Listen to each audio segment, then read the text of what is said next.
Good evening, everybody. I'd like to call the February 16th meeting of the Irmo Town Council to order. This is the regular scheduled council meeting.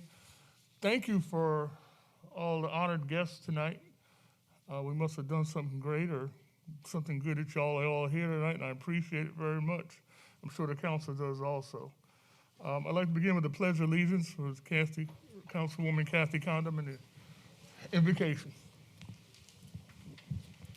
Pledge allegiance To the flag of the United States of America and to the republic for which it stands, one nation, under God, indivisible, with liberty and justice for all. Before I start the prayer, we've all got on beads tonight because this is Mardi Gras night. Tomorrow's Ash Wednesday, and I'm coming born and raised in Mobile. I brought everybody beads. So I'm sure we're going to give up something appropriate for Lent, but tonight we can celebrate. Our Father in heaven, we ask for your grace and blessings tonight and the wisdom to make the right decisions for the town, to sustain our ability to get along with each other, and to keep our town safe and secure. We also pray for all the victims of the cold weather and no power throughout the country, that they may also be safe. We ask this in your Son's name. Amen. Amen. Thank you.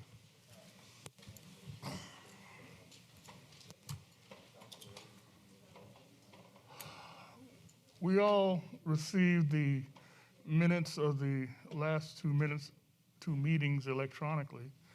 And at this point, I'd like to have a motion.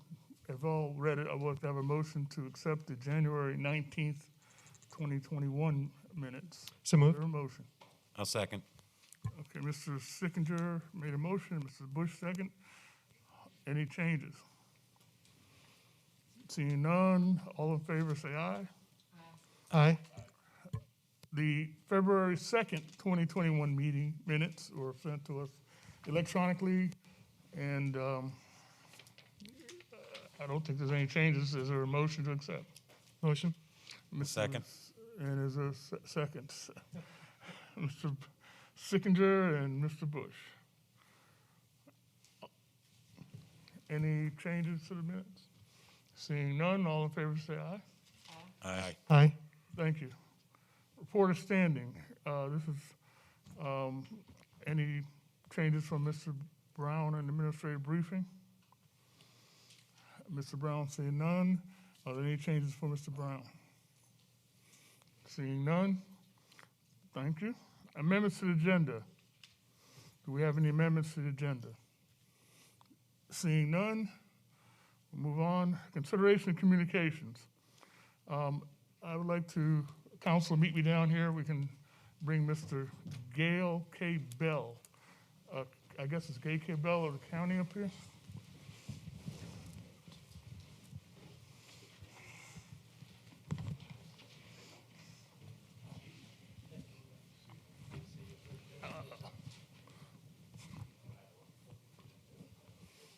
Hey, how you doing? Come on in the middle here. Thank you. The council has, through the efforts of our council, Mr. Danielson, I'm sorry, we like to recognize our long-term town businesses every month. And for the last, 6, 7 months we've been doing this, we found long-term businesses that have committed growth to the community and been here for a long time. And Mr. Bell, this is your month, February, and I'd like to read this proclamation, this plaque to you. It's Gail K. Bell County. In recognition of being Small Businesses a Month for the town of Irmo, February 2021. Mr. Bell, here are you. Thank you.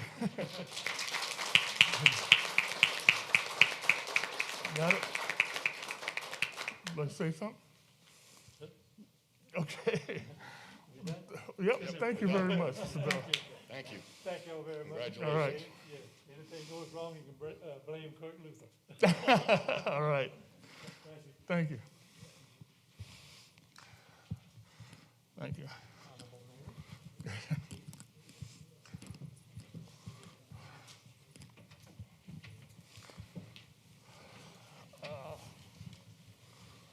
Thank you.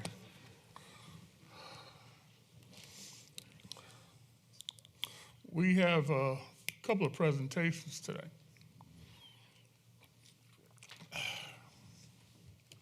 I'd like to start with the presentation of the community garden from the ladies that are doing this coordination. The AKAs, Miss Rosalind and Bill. Both of y'all, right? Okay, Rosalind, come on.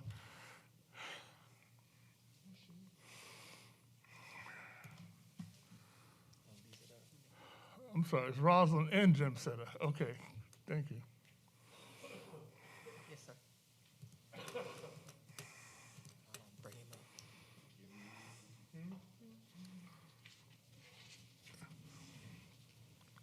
Let me give you a little background while we're passing this out.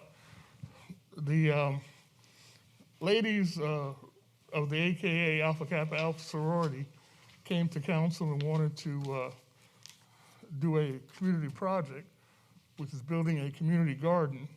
And not only have they began design of the community garden, they've also started raising money for this project. So tonight, they're actually formally presenting this to us through the PowerPoint and let you citizens see what they're actually planning to do. And if you will, Rosalind, you Yes. go ahead and speak to the Good evening. I'm Rosalind Cookillian. I'm a member of Alpha Kappa Alpha Sorority Incorporated, Upsilon Omega Omega Chapter of Irmo, South Carolina. It is Bob. indeed an honor. Bob.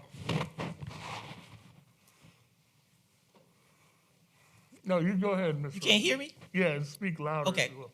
Thank you. I thought I was loud. It is indeed an honor to come before you again to show our expression of how we want to bring community excitement.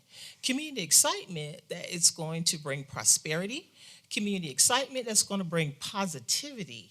Positivity to say, we want this community to continue to press forward and move on. And I would like to introduce to you a gentleman who's going to help us with this journey. I'm actually the project chairman, but the gentleman I'm getting ready to introduce to you is the project coordinator. His name is Edward Brogdon. Mr. Brogdon grew up on a small farm in central South Carolina. He is a veteran. He served as a nuclear surety inspector with the U.S. Air Force, Office of Inspector General.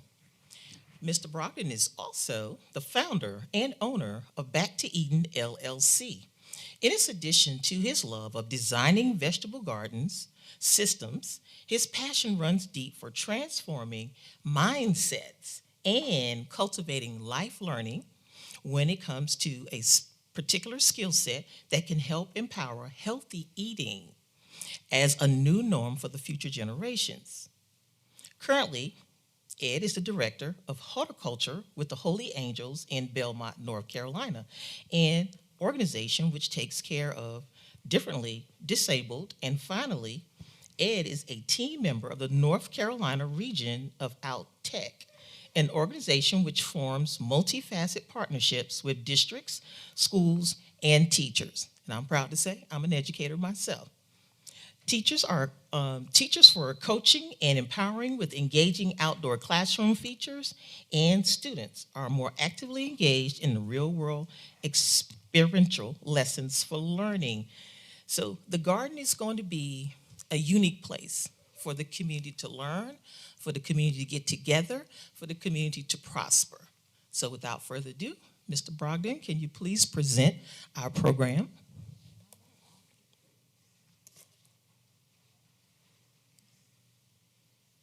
Good evening, everyone. Mayor Walker and City Council of Irmo.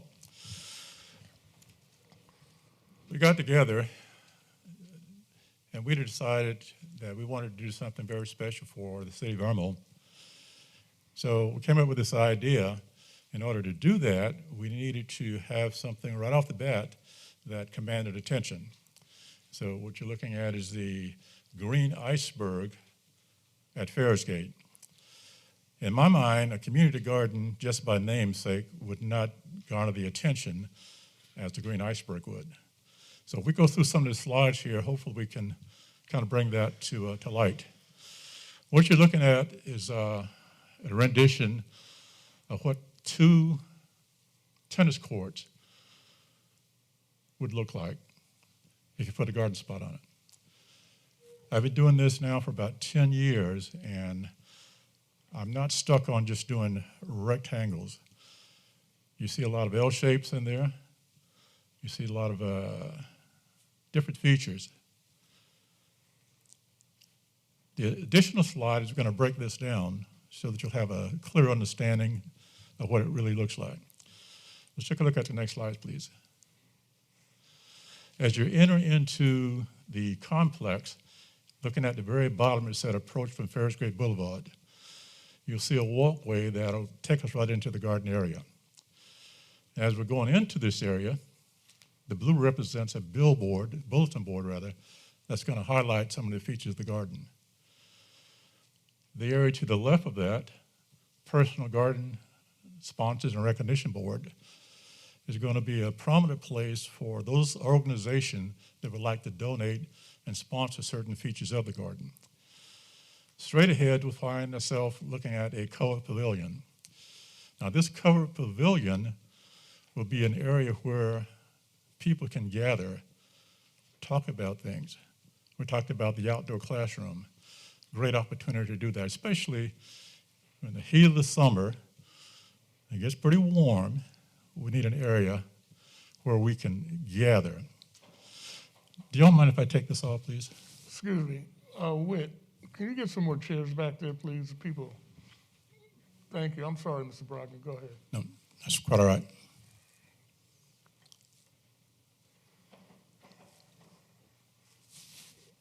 Go ahead. Go ahead. Okay, thank you. One of the things that Outreach has, as Rosalind mentioned to us, that I'm a member of, brought to light just last week during our quarterly meeting, is that the CDC has said some things that, in particular, the Charlotte-Mecklenburg school system has picked up on a suggestion. And they haven't mandated this, but looking at the new future and the new norm, they're looking at how can we get more of our inside classroom activities taken to the outside, which you consider a more safer environment. So Outreach, having been doing this now for several years in 6 states, as a matter of fact, they're looking to come to South Carolina. And what we're tying into our program is an opportunity for our teachers to get on board. Now, I've worked with a young lady in the Lexington School District here, specifically over at Irmo Elementary School since 2011. And I know firsthand that when you have a community garden out of school, when you're talking about lesson plans and learning and activities like that, if you don't have all the teachers on board, or a greater portion of them on board, it really does not pan out the benefits and dividend that is there to be given. So the green iceberg, and you're going to hear this term again throughout my presentation, is that opportunity for us to look at things that we hadn't seen before, hadn't thought about before, and kind of get ahead of this curve that I feel is coming down the road. So again, the covered pavilion will provide that opportunity for them to assemble in an area that'll look somewhat like an outdoor classroom setting to share that information. Next slide, please.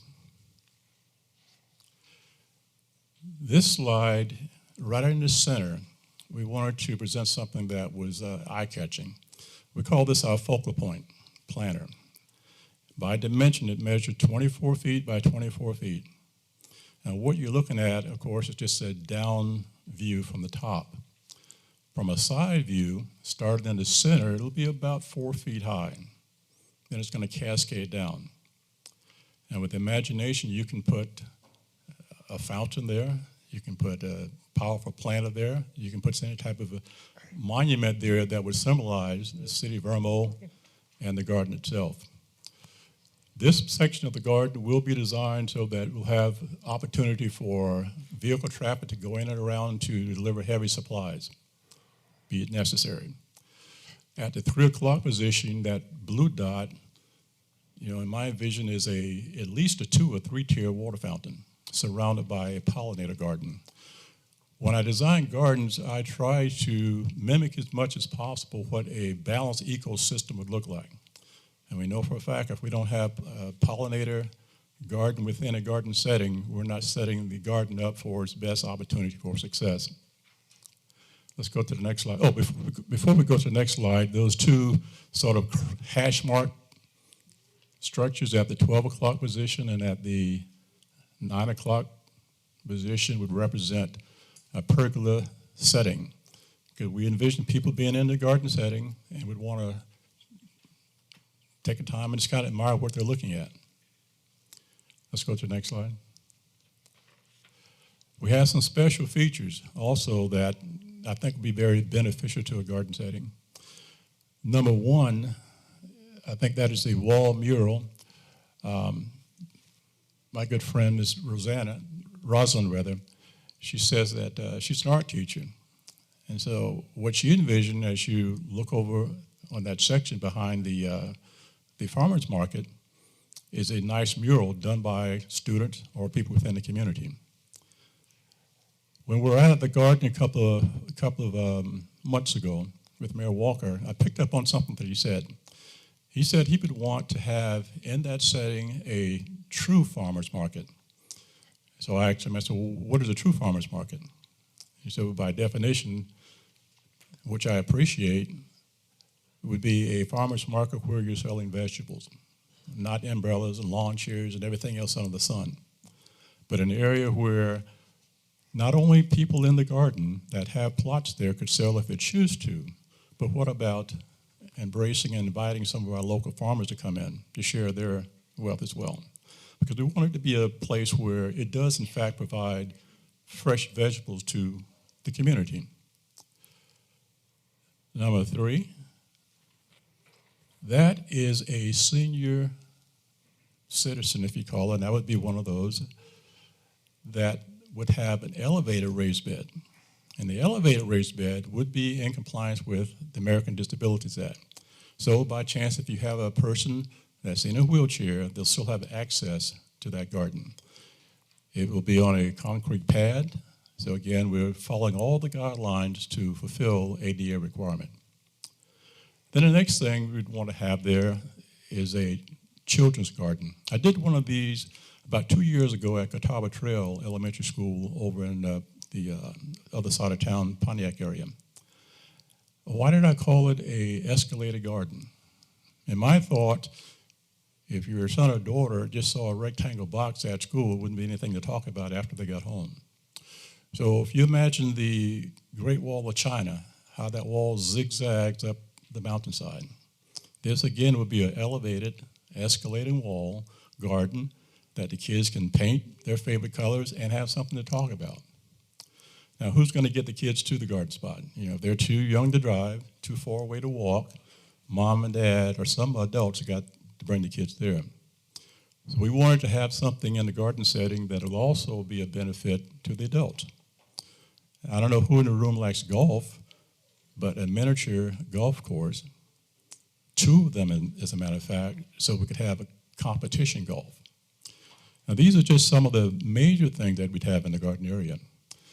Some of the other things that we will talk about, we'll see that on the next slide, I believe it is. No, this slide right here is just a representation of the focal point planner. Let's go to the next slide. Now you can see how that kind of elevates up from the center down. All right, so let's talk about the iceberg itself, at least an introduction to that. Now we're going to see the iceberg, then we're going to back up one slide as we dive into it. If you imagine the iceberg, what you're seeing, if you've actually seen one as a matter of fact, you're looking at 10% of what actually exists. Now that 10% represents what we know now. The 10% represents the things that we know that are good for our health, good for our community, all the opportunities that we enjoy. But I think there's much, much more. That 90% of the iceberg is what the green iceberg at Farragut is all about. It's about discovering the future today.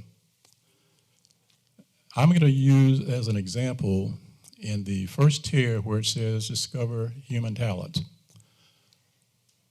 How many of you all have kids that you would like for them to grow up to be and do the same thing that you're doing? If you're a lawyer, if you're a doctor, if you're a plumber, I think most parents look at that as a possibility, something they want to see their kids doing, especially if the parents themselves are successful. But I think what we have done when we do that is we take for granted that our son or daughter wants to do the same things that we want to do when they become an adult. I also think we take for granted that our son or daughter may have the same skill sets that we have. But that's not necessarily true. So imagine sending Johnny or Mary to school, to college, 4-year degree, preparing to do what you do, and they graduate and they got a huge, huge college loan debt, and they can't either get a job doing what they went to school for, or if they get a job, they don't enjoy doing what they went to school to do. So one of the programs and tied in with this of discovering the future today is workshops, conversation, collaboration with the kids to find out what are their talents. And the best way to find out what your talents are is to look at what your passions are. Because believe it or not, your individual best talents are directly associated with your passion. So if Johnny has a fascination for climbing, woodworking, or power tools, there's a pretty good chance that he or she may be good in construction or handyman or handywoman. On the other side of that, if you find that your son or daughter is intrigued by abstract things, non-visuals, mathematics, that individual may be more suited for some of the tasks at that lower tier, such as an electrician or contractor helper or a general contractor. And by the way, these practical skill sets, once you discover what they are, could be very, very financially beneficial to you and to the children. Right now, most kids, most adults rather, young adults, with just a trade school certification as a plumber or a contractor can make $75,000, $80,000 right out the chute. Conversely, someone with a bachelor's degree, you're going to scrap, fight, and scratch to get your way into the workplace. And then once you get there, if you don't enjoy what you're doing, what's the quality of life like? Not near what it could be if you found your true purpose in life. And I work with a bunch of folks over the years who, through the garden itself, we're talking about vegetables, but sooner or later we're talking about other things, the mathematics, the science. We embrace STEM education, but we never really give the kids an opportunity to practice it, to embrace it while they're in school, so they can make the right decision on where they want to go later on. So that's just one of the features that's tied in with the green iceberg. I mean, it could go on and on and on. You can plug in anything that you want in that discovering area and dig down, you find a result. So in a nutshell, essentially what we wanted to do is to create a garden, take advantage of the garden setting that we have and plug into all these other things that we don't know about and let the garden help us discover that. And I've got a similar model going on in the Charlotte area. It's 3.5 acres. And blessed to that area that we're going to have a fishing pond there as well. In my mind, it's very difficult to get a kid out of bed on Saturday morning, 8 o'clock, and tell them you're going down to the community garden. But if you tell them you're going fishing, competition-style fishing, they'll be in the car before you do. Let's go back to the purpose. Some of the short-term goals, obviously, is a community garden, vegetable garden, where we can grow food. We've got the dedicated children's garden, so they'll have something to do at their level. The senior citizen garden right next to that, giving the seniors and the children an opportunity to talk, generational conversation, learn from each other. We got something for the adults. We'll be making some of our own fertilizers by composting.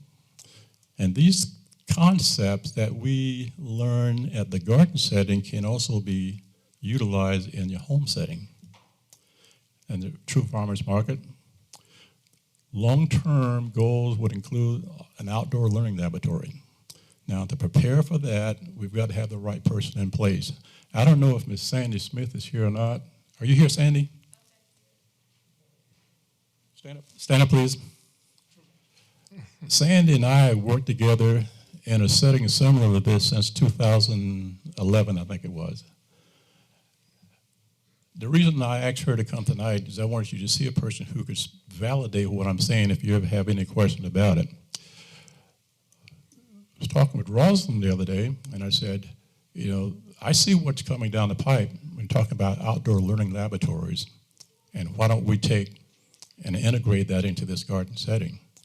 But I tell you, it cannot be a position that's going to run and operate and sustain itself by volunteers. We need a person of Sandy's caliber. I can vouch for what she does. She needs to be on our payroll. No one has asked me about what is this going to cost, Ed, because they know the way that I operate. I'm not concerned about cost. As a matter of fact, and the mayor can attest to that, during one of our meetings, I asked all the people in the meeting, attended the meeting, to bring to the meeting their favorite kid's hat. Now, why did I say that? Because in a room like this, smart, educated adult, we have a tendency to talk ourselves out of things before we even realize what are the possibilities. We start looking at budget, we're looking at all these different things that, well, we would like to do this, but it may not work. But if you think about a kid, when they want something, they just keep asking and asking and asking. Why? Because they honestly believe that you can give them what they want. It's just a matter of time. So we put on our hats, and that's the way I think. If it's important enough for you, if it's important enough for the community, it'll happen. It will happen. It can happen. So we're going to discover tomorrow, today, through the green iceberg at Ferris Gate.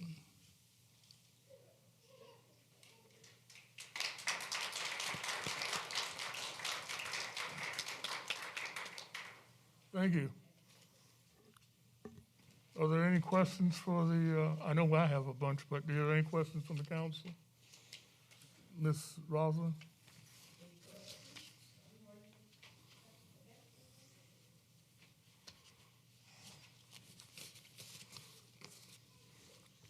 No questions from the council? I have a couple of questions. I have a question, Okay. Mayor. Mr. Sickinger? Are these questions in advance of item F on the agenda? Say it again? Are these questions in advance of the item F on the agenda, the approval of community gardens? Well, I mean, since we had them up here, unless you want to wait till we get down? No, that's why I'm asking the question. Yes. I think this is an incredible idea. I love what I heard today. In terms of, I know you're looking to do fundraising, and you're looking to do things to cover the cost of the Yeah. capital outlay. Yes, sir, but we're bringing 12,000 to the table. Wonderful. What is the expectation? We're bringing 12,000 to the table. Okay. What is the expectation for the town on a capital expenditure basis? So on a one-time to set this up, not necessarily recurring, but just on a capital expenditure basis, what are we looking at in terms of town contribution? Town contribution, well, we're looking at assistance with getting the well done Okay, and clearing the space. sure.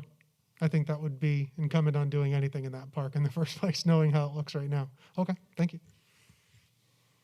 And any other questions? It's a wonderful plan. I think I'm excited about it. I do like to see a budget, and I don't see one. I've seen your plan. No, we have one. Okay, if you can share that with us, not tonight, but maybe in the next couple of months. Oh, yeah. Mm-hmm. I mean, what I'd like to see is what your budget is, and I know you guys have already started raising money to do your project. I just want to see what your goal is and how much, you got to get to that goal. Yes, sir, because our, the idea is to make this the jewel of the county and for it to become the jewel of South Carolina. And I think one thing we mentioned at the last meeting, I'm James at 11, the president of the chapter. And one thing we mentioned at the last meeting, we made connection with sharing God's love, census right, there in the community. And we saw that how it can benefit the people that they serve. And they were excited to partner with us. And they shared that they will help us with the fundraising or show us how to go to the people to get the money. So we are going to start our fundraising arm of this. I'm starting with our meeting tomorrow. So we do plan to, like all the plots, what are they called? The raised beds. We will have sponsors for those raised beds. So that is a part of the fundraising plan, and just to get community buy-in and get community sponsors with this. One other strategy that also could work very well for us, if you break down certain features of the garden, such as the bulletin board, the recognition board, or the pavilion, once we share this, and it's shared and embraced by the business community, I envision a company that actually builds pavilions for people to want to contribute, maybe even contribute in total, not only materials but also labor. Now, in recognition of that, they would receive a plaque on the structure itself, as well as a plaque along the walkway that shows their contribution to the community. But it all starts with other people seeing the benefits of your vision to help you achieve it.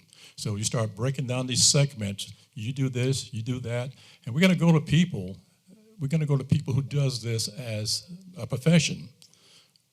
We're not, I'm not a professional fundraiser, but there's folks out there when it comes to campaigning or getting things done, they know exactly how to do it, and they know who to go to get it done.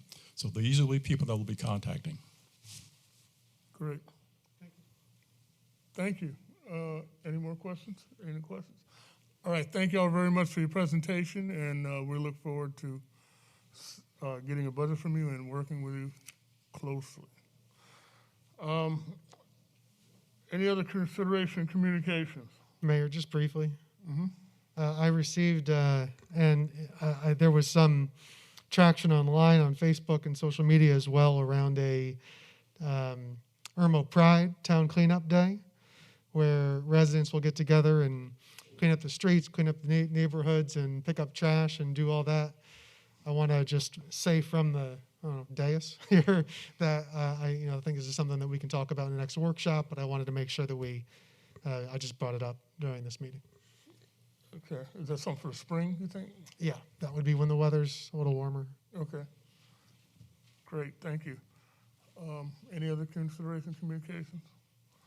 All right, last one I have is, I had a lady call me to the town hall office and complained about the fact that she came to the police headquarters and was in distress and could not get into the atrium to talk to anybody in the police department.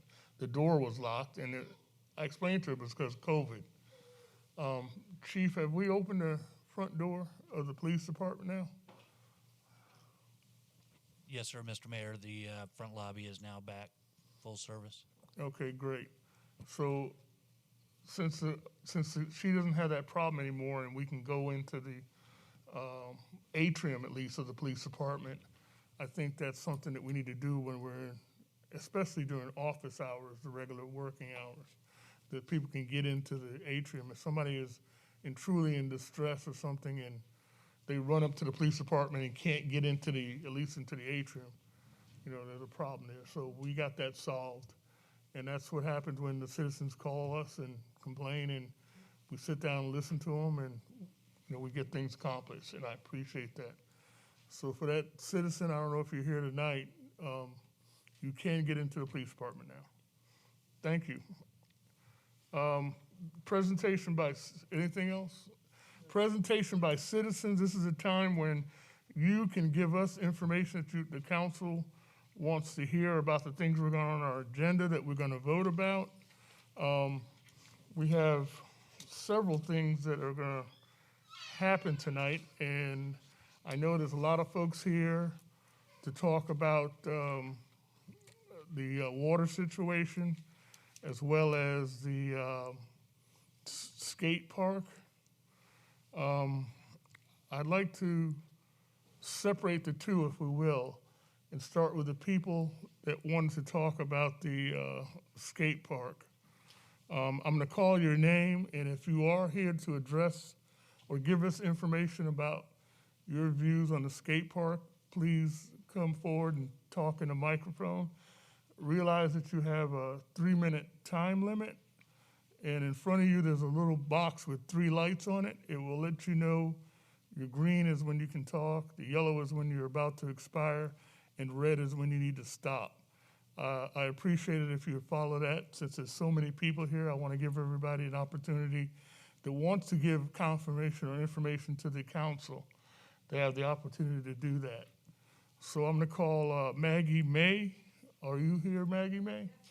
Come on up to the microphone and let us know where you live and tell us what you want us to know.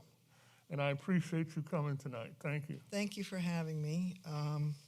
And I heard about this from someone that let me know that they saw it in the Irmo news. And first of all, I'd like to tell you that I really like your idea of the community garden.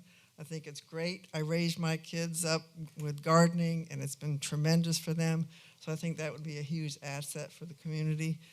But back to the skate park, and I've just jotted down a few notes because we know very little about it. All of a sudden we heard that there was going to be a skate park, and I live very close to it. And I've talked to probably 75 to 100 people that live very close to it, where there's beautiful woods over there. What are you going to do with all that natural habitat? Are they going to be shut down or cut down? There's owls over there, small wildlife. So in the 16 years I've been there, I've seen 2 skateboarders. And one was a kid that lived close by, and we heard him, and we were fine with it, but only 2. But what I do see is a lot of walkers, older walkers, all ages walking their dogs. And what I would say is the ideal situation would be, of course I'm coming here with no money, but to incorporate a walking path type of situation, because if you walk on Friars Gate, there's very few sidewalks. It's very dangerous.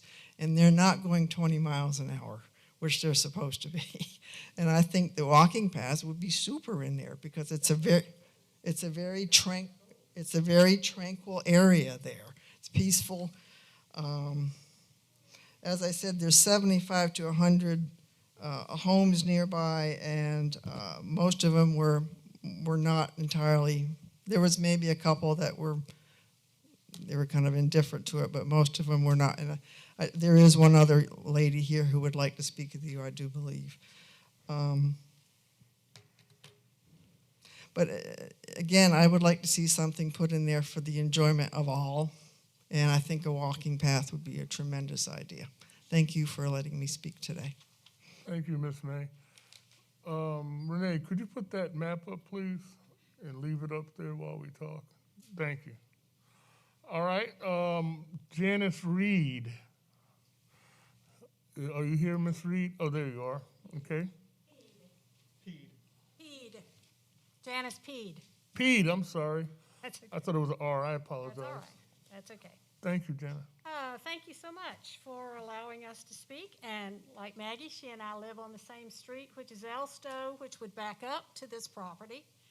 And my big consideration as I've talked to my neighbors is that these things sound very lovely and very nice, But I would please consider the neighbors that live in that area.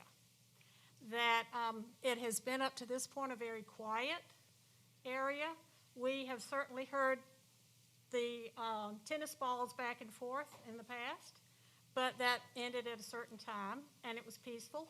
As Maggie said, there have been owls in those trees for years that have lived there. I've had bunnies get in my broccoli when I plant it, and I see them with my camera going across my yard. I would miss that.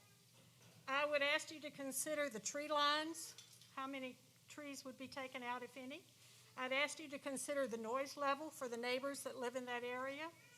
I'd ask you to consider the traffic as they would be coming in and out because of the one traffic light we have basically at Royal Tower and Friars Gate, which is a mess. I've lived there 31 years, and we fought to get the traffic light. But if you're on one side, like I'm on one side near this area, if there was a major problem, a lot of us couldn't even get out of the area in time because everybody goes through that, or you go by Corley Elementary School. I'd also talk about the safety of more people being back there. I've had neighbors that have had people living in their outdoor sheds. I've had people, of course, like a lot of people who have break-ins in their cars. That's why I put up a camera at my house.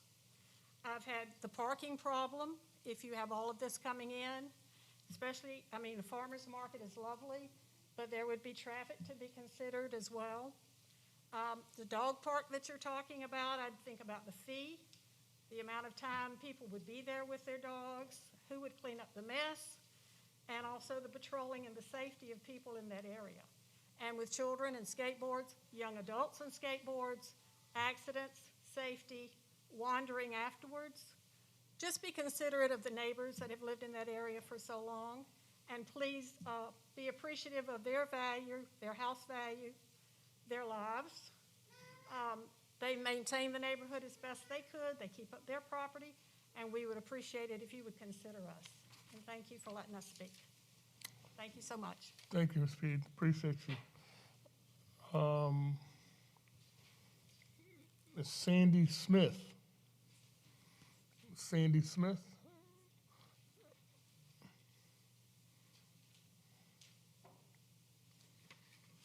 Hello, and to the mayor and the city council. I just like to say when I signed that paper outside tonight, I thought it was for me to register because of COVID-19. I did not know it was for me to speak tonight.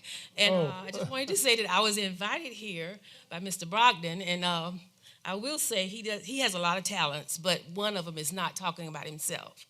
And I just wanted to briefly say that the gentleman that brought up the town cleanup, I have a problem with the fact that I live in Quail Valley, and I've lived in Quail Valley 26 years.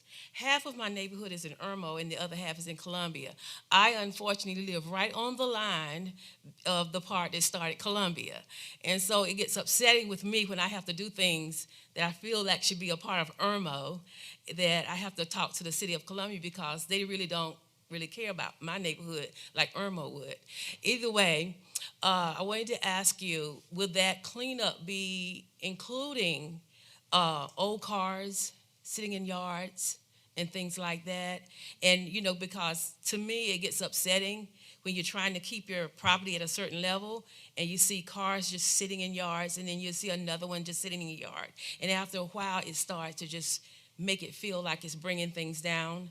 And so I wanted to know if that would be a mention on the cleanup thing, that we make that a part of it. And I know I'm on the Columbia side, but I feel like if the word gets out and if my community is doing that cleanup, maybe the whole community could take that into consideration.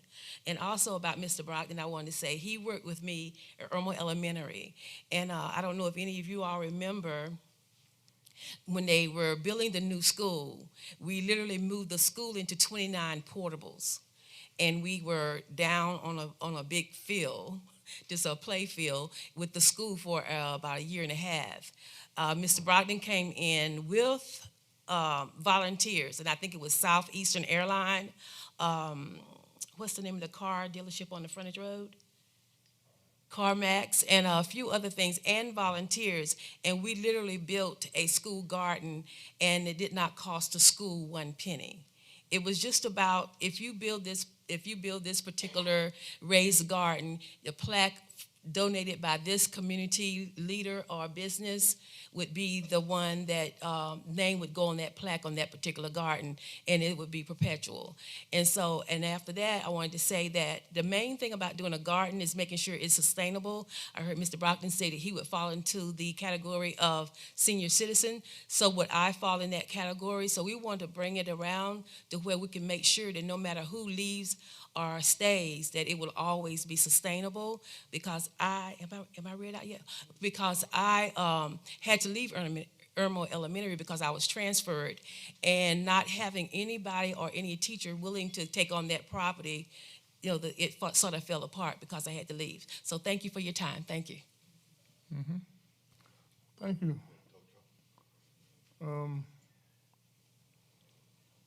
Mr. Ben Brawley? Mr. Ben Brawley? He thought it was a sign-in sheet. Huh? He thought it was a sign-in sheet. Oh, okay.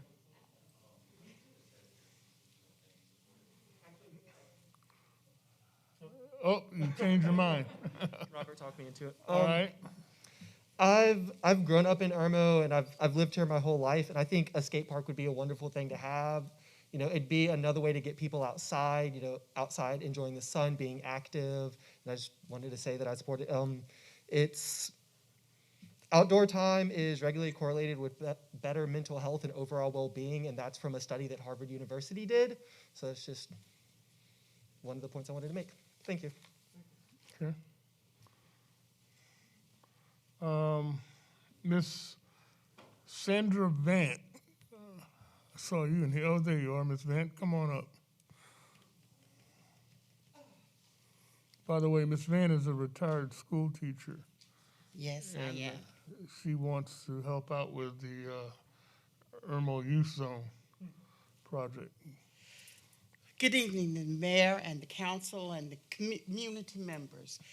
Most of the points that I was speaking about have, the two ladies have really talked about them, but I myself have been a resident of Friars Gate for 33 years, and I've seen so many changes in our neighborhood, some that were good, some that were not as favorable. But I have been an educator for 39 years, so I advocate for young people. I believe that the park would help, the skate park would help with physical fitness and serve as an outlet for many people. But I do have some concerns, and many of those were mentioned previously by the two other speakers. But one of the concerns I have is that, as I said, people will be coming into our neighborhood to visit the skate parks, the skate park. Keep in mind that many of the people visiting are not as invested in our neighborhood as we are.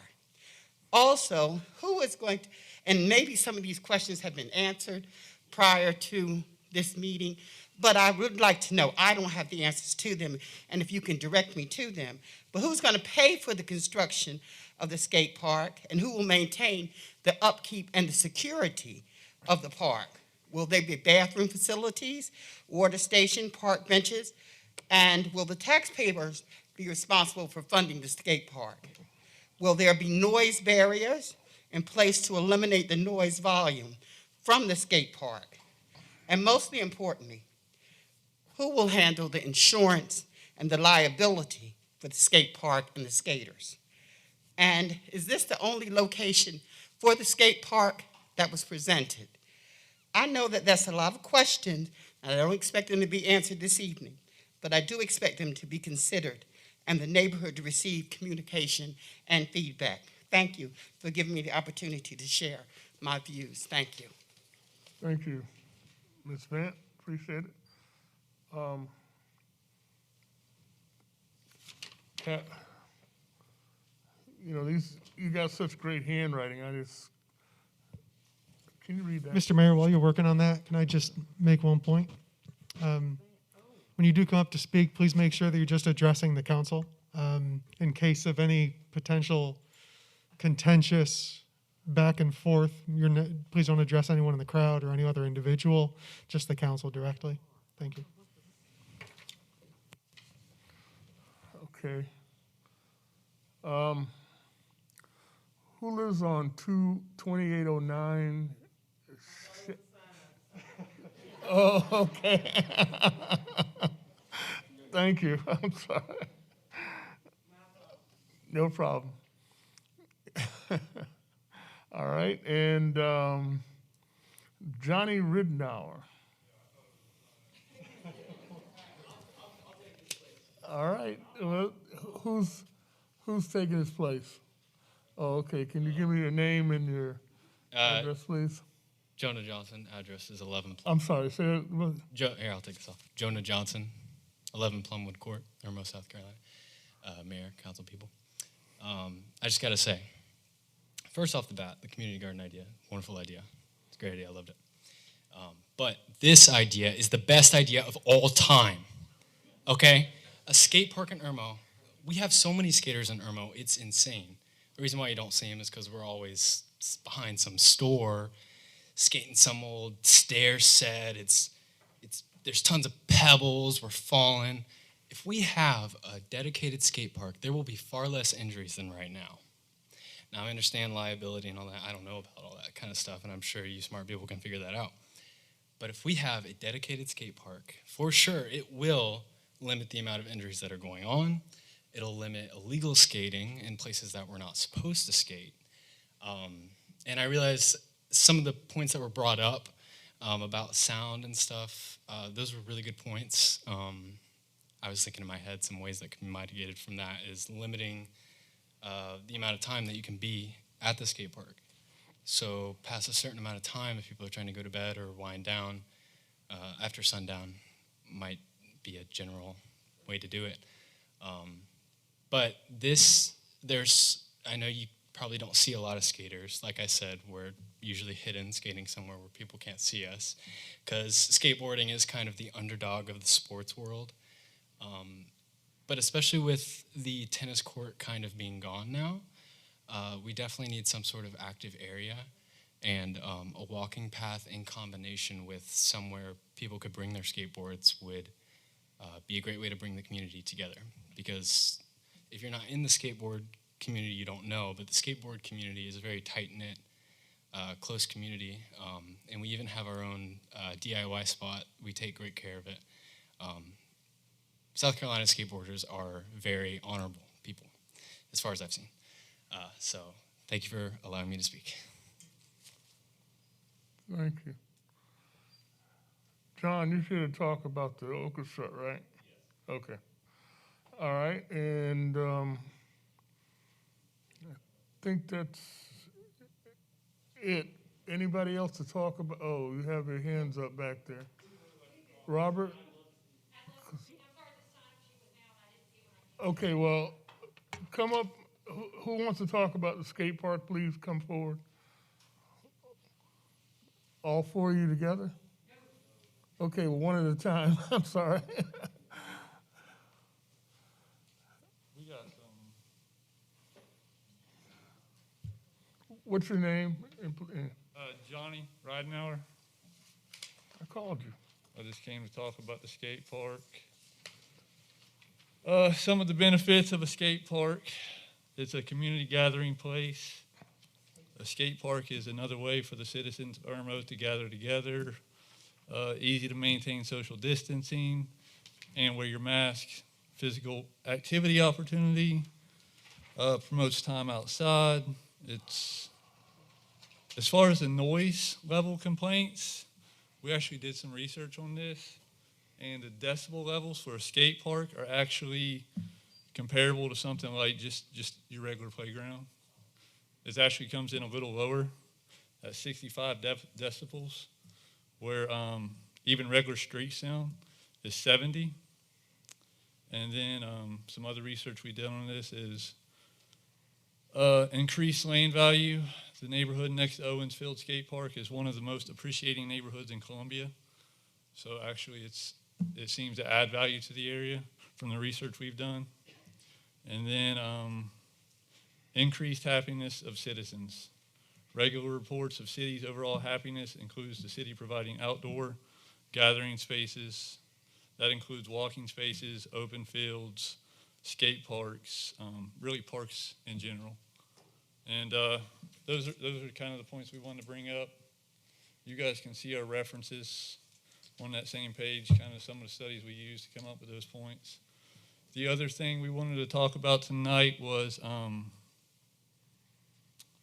some of the funding we plan to do, some of the stuff we've been looking into, some of the grants we've looked into and worked with Debbie Jordan. I'm not sure if you guys are familiar with her, but we've been working with her. Some of the opportunities we found were the PARD grant, the Land and Water Conservation Grant, USD Rural Infrastructure Grant, Partners for Livable Communities Grant, Health East Palmetto Grant, Sustainable Communities Funding Program, the City Block Development Grant, and those grants combined are well over $1 million in aid. Other funding we've come up with, the Robert Wood Foundation, Tony Hawk Foundation,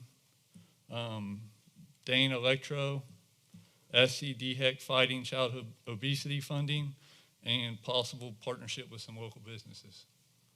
So that's kind of where we're at. We've worked with a 501. We're going to go in with them. It's called the Bridge to Skate 501. They seem to be really willing to work with us. We've started the paperwork on that. So that's where we're at right now. That's kind of what we wanted to bring up tonight. I know you guys are voting on it, so we just want to get a couple points across. And that's it. That's all we got. Thank you. I think Robert's got some stuff to add too, but thank you. Next. And give me your name, please, and your address. I apologize for not having it down there. I'm Robert Carton from Post Oak Court. Robert Carton from where? Post Oak Court. It's right around the corner. So I just wanted to come here on behalf of the Irmo Skate Park Committee. I am going to work as the project manager alongside of Johnny. Obviously, we're very early in the project phase. Tonight, we are looking to have approvals to get started planning. Right now, we really don't know what the bottom line is going to be, how much it's going to cost. Without stakeholder buy-in as a certified project manager, I'm looking to you guys to give us the nod to start taking the next steps to find out how much it's going to cost, what the survey is going to look like. And so we're looking for those approvals tonight. But I want you guys to know that I am committed as a certified project manager to build out a good project plan for you guys that'll be very thorough. We'd like to have a budget laid out, which obviously right now we're flying blind, which is very difficult for me as a project manager without that data. So I am looking for the council's support to move ahead in the project plan to build out, to essentially start the first planning phase of this project so we can get a survey, see how much it's going to cost, what is the impact on the environment going to be, and start collecting all those data points so we can build a final budget and plan for you guys and move forward. Thank you. Thank you. Anybody else? Next, come forward.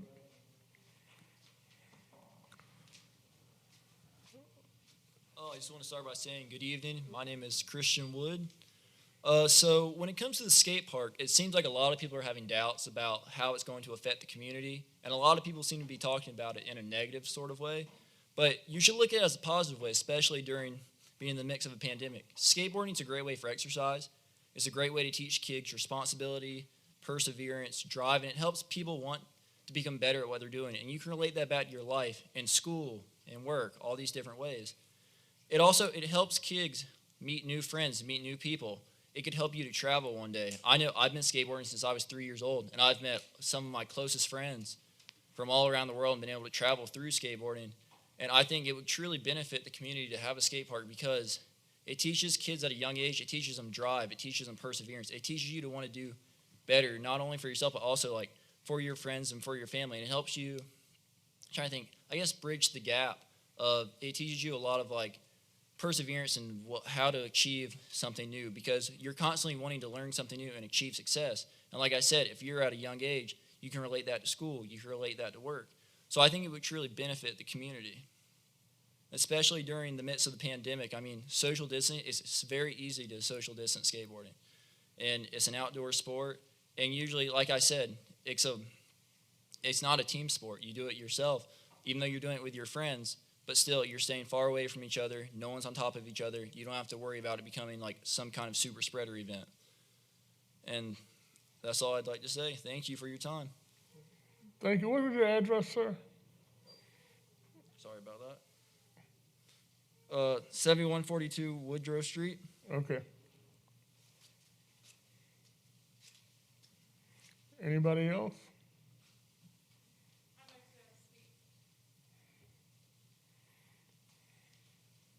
My name's Christina Sequoia. I'm also on the committee I'm sorry. Christina Sequoia. Can I move this? Okay, great. Sorry, I'm like a foot shorter than everyone. I'm Christina Sequoia. I live on Hookston Way in Irmo. I am currently a student studying to be an environmental scientist. I have a young family here. I have a 6-year-old and that adorable baby that you guys see. I'm so in favor of a skate park. My son and I, the 6-year-old, we spend a lot of time at Owens Field and on our road skating together. We like to roller skate. So for us, it's become a really good family positive event. I encourage anyone who is unfamiliar with skate culture to check out Owens Field. It has a community garden, a walking space, some open fields, including the skate park. And it's a very positive environment. It's very family friendly and community friendly. So. Thank you. Anybody else? Come on up. Good evening, Mayor. Good evening, Council. My name is Heather McCloy. I actually own All Seasons Healthcare right down the road. And I'm here to speak on behalf of the skate park. Do you mind if I adjust this a little? Sorry. I'm the mom of the one who just spoke earlier, Christian. We have been blessed, and I will tell you, my husband is here, and he's a physician in the community. We have been very blessed in the sense of we have 4 beautiful children, 3 boys, all skateboarders. Traveled all over the country. We've met some of the nicest people. We've developed some of the best relationships. We've had developed wonderful relationships with city councils. We've actually worked and lived in North Carolina and actually helped develop a skate park in a small town where we lived there in Washington, North Carolina. We watched this go through. We watched it from the beginning. We watched it walk through. We watched them have 2 separate committees. You had the adults who were walking through with all the project managers. You also had the kids, the students, the skaters who were younger, and it also gave them an opportunity to learn about what was going on in a community and what was important to it. The ability to raise children to have an exercise, to have a sport that they can become so devoted to that it leads to a possible, granted, what's coming up next in the Olympics? Skateboarding. It's one of the newest things that's going to be out there as a full sport. It's not about being noisy. It's not about having a horrible reputation. I get it. I'm a mom. I'm a business owner. Trust me, I'm probably one of the biggest skate moms there is in the country, seriously, as far as that goes. There's several skaters here that I know. I feel like I've raised them.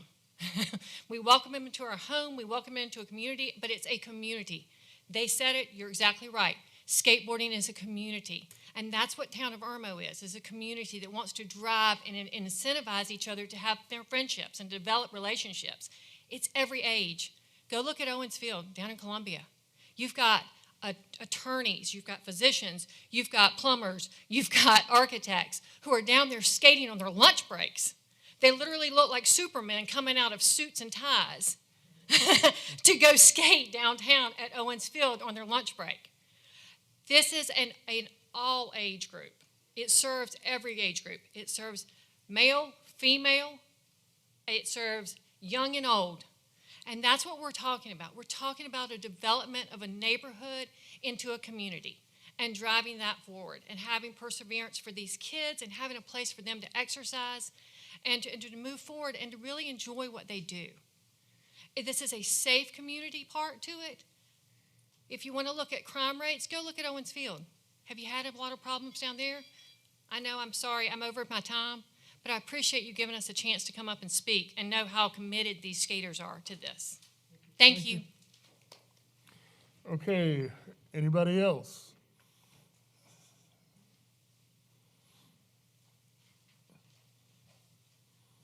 How you doing? My name is Gavin Scott. I live in Adderley Oak Drive, 1311 Adderley Oak Drive.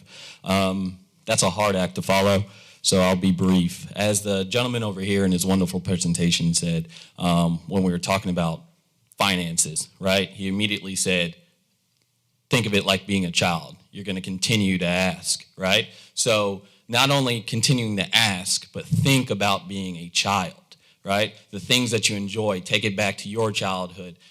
I have a 17-year-old and a 12-year-old, and getting them off the iPad, getting them off the iPhone, and we talk about our childhood, me and my wife, and the memories that they're going to have when they're children, when they have children. What are they going to share, right? Sitting there watching somebody else's life on YouTube or TV. I mean, I know our property values are huge. I just sold my house in 6 hours, right? So I understand property value. I understand property value. But as Johnny Ridenhour just said, it's clear data showing that you're able to improve your property value and those things. But even more than that, we're able to improve our children's lives. And that's what we need to look at. We're able to do things like build skill sets, things that can pass down from generation to generations. That generations gap is huge. Not only are these kids going to skate, but they're going to see community helping, building a garden, building something that's not on a TV screen. And that is huge. So I just appreciate your time. Thank you. Thank you. Anybody else? Anybody else about the skate park? Okay. I'm Wade Deloach, 156 Candy Cane Lane. Finsbury Road. I think the skate park's a great idea. Designed, built correctly, maintained correctly, and maybe with the thought when they design it to be able to do other things with it than just the skate, maybe like a big skating ring around it, maybe even an ice skating ring one year, who knows. But I think it's a great idea. Designed, built, maintained correctly wouldn't decrease the value, but increase the value. And the garden, I sure appreciate everything y'all are doing on this. My name is Wade Deloach. I'm president of Irmo Outreach, and we're very interested in helping you out with that if we can.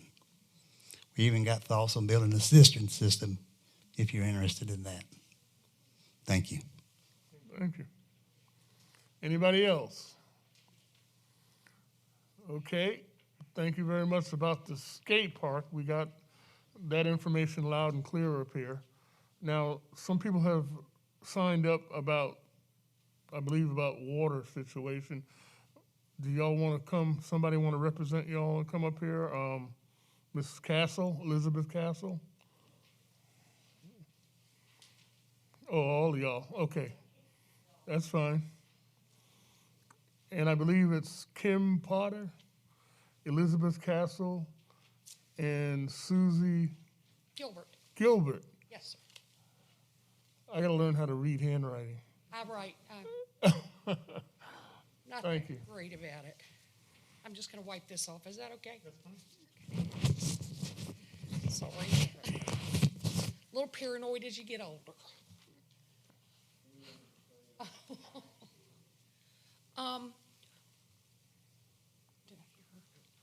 One of the problems I'm sure that everybody's heard about is the Columbia water problems. In Carmel Commons, my problem started with my water meter when they changed the water meters to new ones. And I went out and my water meter was flooded. The whole box was just underwater. So I called and called and called and was on hold. And finally they had said they'll send the third party out. The third party came out at 8 o'clock that night. I held the flashlight while he pumped. And he said, oh, they didn't tighten it well enough. So he tightened it. And I said, oh, while you're here, you want to go over and see my neighbor's yard? And that's Elizabeth. I'm Elizabeth Castle, thank you. They came over to look at my meter box, and sure enough, it was full of water. But additionally, the water was flowing through my yard and down into the street. And it continued to flow for almost 2 weeks. It looked like a garden hose was left on. I called them repeatedly, over and over. I was sent into the loop. I would hang up, call back. The 2 times that I did speak with someone, they said they were sending someone out tomorrow. No one ever came. I would follow up with another phone call, go through the loop. No one would ever answer. Eventually, I get another person on the phone. Oh, yes, you're on the list. We have other issues we're addressing, but we'll get someone out there tomorrow. They never came. So finally, I called one more time. It was a Saturday, and they sent somebody out on a Saturday and said, oh my gosh, this is a huge problem. Why haven't we been notified? Well, you have, and you have repeatedly, and I've spoken and I kept a record of everyone that I'd spoken to. And sure enough, they came out that day on a Saturday, 5 trucks, 10 men with a backhoe, and dug up my entire front yard. 2 men disappear into a hole 10 feet down. Never saw them again. I think they're still out there. But the water issue was resolved on that Saturday. For the most part, it's a little suspicious. It's awfully mucky, and granted, the weather hasn't helped.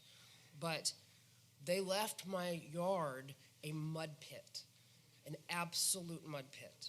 They promised they would come back out, reseed the lawn, put down sod. I can't get anybody to answer the phone again.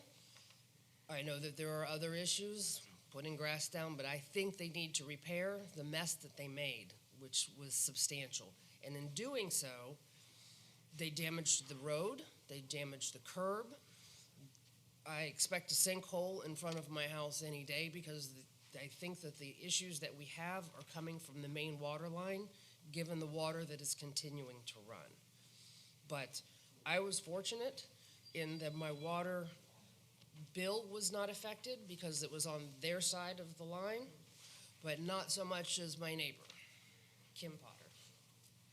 Hi, Mr. Walker. I appreciate you coming out. Unfortunately, I was not there at the day you spoke. You had your my daughter's email in your hand, as a matter of fact. And Councilman Morris, thanks so much for letting us speak. I actually am the one that has the water bill at $1,225.67 in the neighborhood. Could you say that again, please? $1,225.67. And yes, I live at 125 Pale Ivy, down the street from these 2. So I'm on the side where it slopes down, and it has been like a river. Let me backtrack just a little bit. I came from property management, and I know about the stories of the nightmares with the City of Columbia water issues. I also moved from a neighborhood where I had a well, so hadn't personally experienced any of these wonderful water issues. I'm the type of person that I am so glad I'm here tonight because if this changed my life, I got in the queue of getting stuck and calling, and I just would hang up. So I'm happy to have a voice tonight because it needs to be heard. We've got to get some resolve. This is due tomorrow. If there's anybody in here that wants to help pay a $1,225 water bill, please let me know. It's outrageous. Nobody can afford that. And they still haven't fixed I have- the problem. So I she's have gonna get another bill just like this. Sorry. No, I mean, It's coming. it's coming, and the water meter is full of water. The water meter And box. they said they fixed it, and they did not. So, Also, Here can we I are add again. something on that too, please? I don't understand when you call the City of Columbia, why they cannot knock on your door to tell you they're home. I don't know about you guys, I don't sit in my front room looking at my neighbors. But they will not knock on the door. They will not give you a call so you can meet them out there. It's by luck if you catch them. And then when you catch them, what did they say to you? I'm gonna check the water. I'll be back in just a little while. That was 4 days ago? Never saw him again. Never saw him again. Something, I mean, I don't understand why they can't knock on the door, step back, because it's. The lack of communication is deeply concerning, especially when we're dealing with the mess that I've been left behind, and now, I mean, are you prepared to pay a $1,200 water bill? Nobody is. And how are we not notified at some point, I mean, Right. that there's a red flag, you're gonna be hit with a walloping bill. I mean, there's clearly an issue if you're using that much water, when it's been in the 60s up until this month. Yeah, ladies, I appreciate y'all sharing with the council and bringing that information to us. We're quite well aware of the situation with the City of Columbia Water.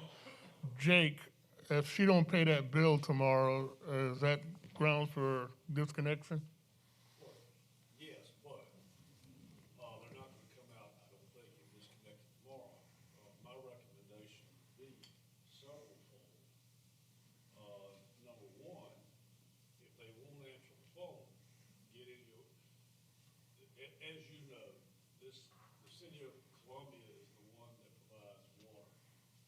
I've talked to Whit, and he said most of the problems out there have been fixed, and Whit, on behalf of the town of Irmo, has been trying to help them get this situation squared away. Apparently, we still have one house that's not squared away, and we have at least one water bill that's not squared away. In the city's defense, and I do not like to defend the City of Columbia, as you know, we are dealing with COVID. On the other hand, we still have a utility, they're a governmental service, and they've got to respond to these people. It is apparent, readily apparent, that they will not answer the telephone. We know that. Get in your car, ride down there, and sit until somebody will talk to you. The city, you know where the City of Columbia is, go down to the City of Columbia offices. The more you take, the better. Have 5 or 6 of you ladies go in and decide you want to stay until somebody will talk to you. I'll guarantee you, assuming there's somebody there with COVID, if you walk in there, somebody will talk to you and get you to the right person. Take that water bill down there. Show them. And if they will not help you, they've got city councilmen. Call them. They got telephones. Call the mayor. We're here tonight somewhat as helpless as they are, because we don't provide that service. That's a utility provided by the city. We can be a sounding board, and we can have our public works head, and I'm sure he will, contact them on behalf of the town. But squeak, raise cane, go down there. If they won't do anything about it, get a lawyer, sue them. Believe me, you can do that, and that will work. If you do that, you'll get their attention. They have to respond to you then. Do I have all the magic answers? No. Would I pay a $1,200 water bill? I might, and then sue them for a refund, but I probably would not if I was this lady. I wouldn't pay the thing.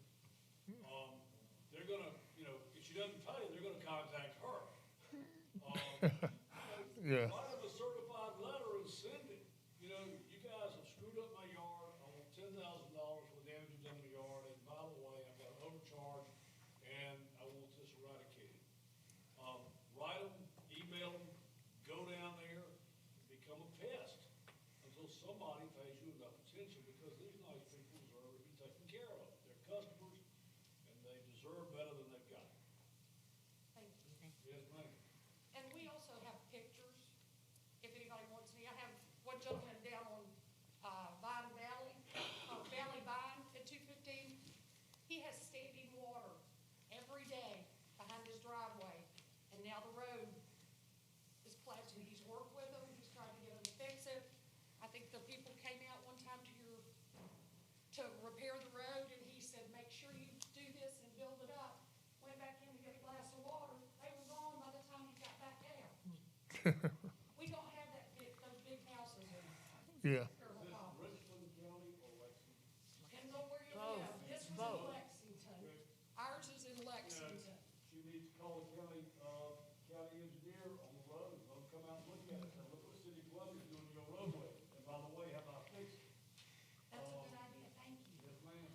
Well, ladies, thank you very much, and we appreciate you sharing that information with us. Thank you. Unfortunately, you heard the lawyer, our town attorney.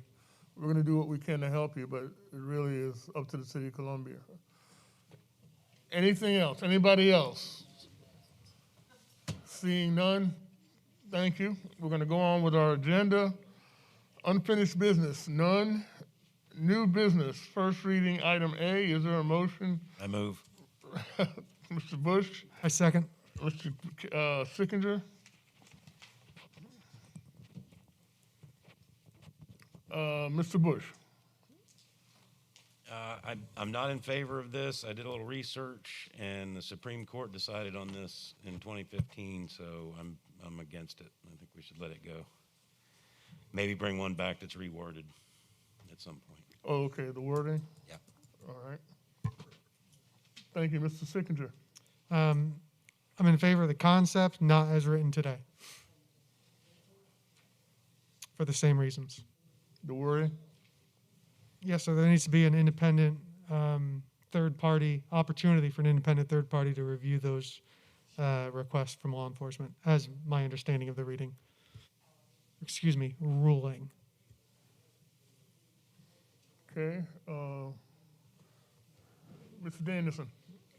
Yes, thank you, Mr. Mayor. I originally was leaning towards favorability on this. But then again, with Councilman Bush's research, a couple other issues that I dug up myself, I'm concerned about privacy and a few other items, and knowing the hoteliers, they're under enough pressure. I don't know that this is something we need to do right now. I would prefer some type of an ordinance that's reworded that might have a little less teeth in it. A little less teeth? Little less teeth. Okay. Ms. Condo? Oh, I'm sorry, is that it, Mr. Bush? Ms. Danielson? Yeah, Ms. Condo? Am I to understand it could be? Turn on your mic, please. Yeah. Sorry. Thank you. Do I understand that this could be reworded and be more in tune with the Fourth Amendment? Yep. Mayor, please, if I could help you, if you just take out A and E, it's just fine. Okay.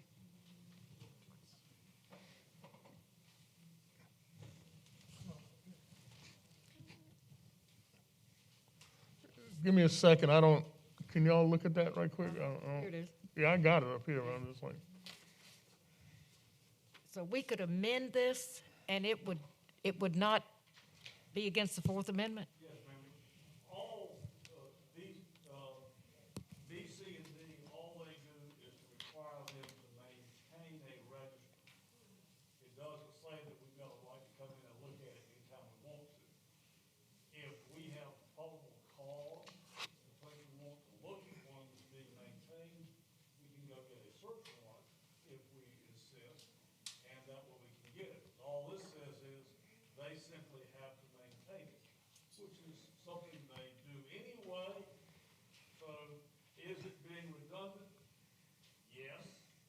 But they do this anyway. So the question is, do you really want to do it? It becomes somewhat of a redundant ordinance, but it clearly does require them to maintain the registers. And there's nothing wrong with that. They do it anyway. The problem you get into with Fourth Amendment is when you say, oh, police can go in anytime they want to for any reason and see who's in the hotel. Well, that's certainly infringing upon people's constitutional rights of privacy. Basically, it's in effect a search and a seizure of certain information. But if all you do is require them to keep it, and you have legitimate cause to see it, that's okay.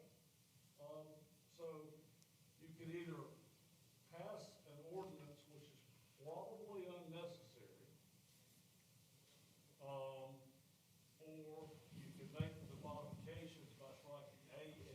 You can pass an ordinance with B, C, and D, or do nothing. Either one is probably going to be just fine. Mr. Mayor? I move that we amend. Hold on a second. I'm sorry, it's a motion. Hold on a second. You've got your, all right. So you're saying get rid of B, C, and D? Keep B, C, and D. Keep B, C, and D.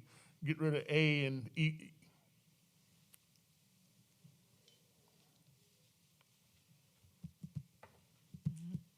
that right? Those sound to me like they work. Okay, Mr. Sickinger? Yeah. So I move that we amend the proposed ordinance and remove A and E, making B, C, and D now A, B, and C, removing the first and the last section of section 10.2. Okay, the motion's been made. Is there a second? I'll second it for discussion. I'm not sure that does it, Eric. I don't like changing stuff like that on the fly, especially since we only have 2 council readings. I'd like to give it back to them, give it back to the chief and let him reword it and then bring it back to us. I mean, how do you feel about that? Anybody else? I think we ought to defer it, yeah. Yeah, give it, and, Bill? My feeling is based on what our town attorney just said, why are we discussing this? He said, leave it alone. It's gonna do the same thing. I don't want to put an ordinance on the book that we don't have to put on the books. I think previous town council members have put a lot of ordinances on the books that we didn't need to put on the books. Right. So my recommendation is that we just let this thing lie, based on that gentleman right there, who is our town attorney. Okay. Mr. Bush?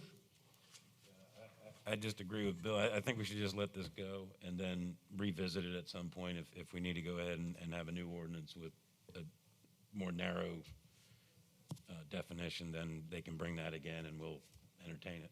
Okay. Ms. Condon?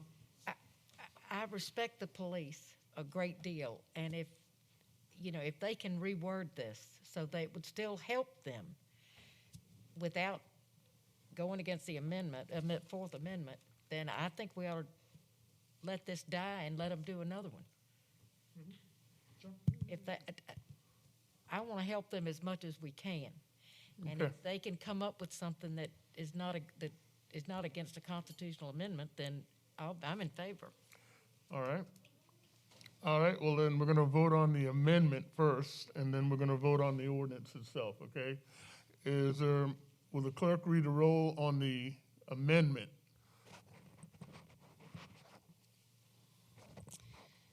Yes. Mr. Bush? Nay. Ms. Condom? No. Mr. Danielson? No. Mr. Sickinger? No. Mayor Walker? No. Okay, now we're gonna vote we're back to the original ordinance. Is there any more discussion on that? If none, will the clerk read the roll? Mr. Bush? No. Ms. Condom? No. Mr. Danielson? No. Mr. Sickinger? No. And Mayor Walker? No. Thank you very much. Yeah, let's get it rewritten and word it back to us, please, and we'll look at it again. Approval of the intergovernmental agreement between the town of Irmo and the Irmo Fire District. This is a agreement that we have. I guess we had this agreement supposed to be done every year, right, Bob? And we didn't. That's correct. If you have any specific questions, I'm sure the chief can answer them, but this is just an administrative agreement with them. Okay. Is there a motion for approval? I second. Wait a minute. Kathy seconded. I first did. Okay. I first did it. Mr. Sickinger made the motion. Ms. Condon seconded. Thank you. Any discussion? No. Seeing none, will the clerk read the roll? Mr. Bush? Yay. Ms. Condom? Yay. Mr. Danielson? Yes. Mr. Sickinger? Yes. Mayor Walker? Yes. Thank you. Approval of the 2021 orchestra budget. We have received a copy of that electronically. Is there a motion for approval? I so move. Second. Is there okay, Ms. Condom and Mr. Danielson. Okay, Ms. Condon, any discussion? I need to ask a question. The budget we received tonight, is it the same as the one in the packet? No. Okay, I haven't had a chance to look at it, that's why I'm asking. Okay, I see, okay, See the difference there? yeah. Okay. Was Mr., do we, The amount's the same, the bottom line is the same. is our orchestra, is Mr. Lindauer here? Mr. Lindauer, yeah, Can we ask him? sure. Tell us about the budget, Mr. Lindauer. Well, I'm so excited to hear that the town has lots of money with all the projects they have planned, that the budget will move forward with the orchestra. So we have big plans for this year. We're taking advantage of that we weren't able to have an orchestra last year. So we have a unique opportunity to reinvent the orchestra this year. We can change things because we don't have any yearly history. We have a couple of new members on the commission, and one of those is excited about the parade and changing the parade, making the parade a larger event. And we also have another member that's taking on a role of craft fair vendors and looking for additional opportunities for those folks. So the budget itself is essentially the same as our actual of 2019. We have the expectation, you've been to the grocery store recently, prices have gone up. There may be increased costs, but we haven't begun that process yet.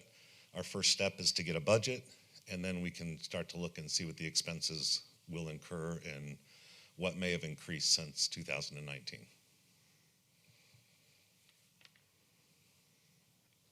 I think we ought to approve it. Okay. Mr. Danielson. Yes, Mr. Mayor, thank you. I think the fact that this is the first shot and it's consistent with what's been presented prior, knowing that a budget is a living, breathing, non-breathing, but living, moving target, I think we should just approve this. Move on. Okay. Mr. Sickinger. I echo Councilman Danielson's points. Okay, Mr. Bush. Yeah, I'm for it. I not to belabor it, so. Okay, and I as well, I'm for it, but I just have a question about the entertainment. You had $41,000 for the entertainment this year? 40,500, I believe. Yeah. Yes. Shouldn't that be less than that, since we already get that $10,000 basically gone? That's an interesting point. So $10,000 of this year's budget will actually be money that will be spent on entertainment for 2022. Oh, okay. We're always having to book them in advance, and so we have to have the money to pay them a deposit in order to book them for the following year. So it always seems like it's more than it is because part of that money goes towards the next year's strut. I'm with you. I just wanted to make sure I understood that. Thank you. Yep. Any more questions? Will the clerk read the roll, please? Mr. Bush. Yay. Ms. Con. Yay. Yes. Yes. Yes. Thank you. Next is appointment to the Zoning Board of Appeals. We have two applicants, Mr. Tim Wilkins and Ms. Sharon Solinsky, and I believe we have two openings.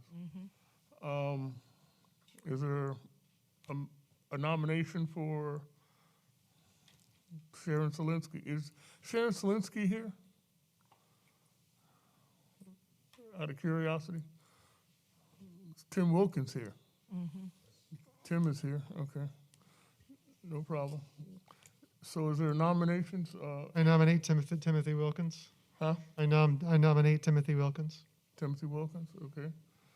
Is there any other nominations? I nominate Sharon Solinsky. I read her. Slashinsky. Huh? Slashinsky.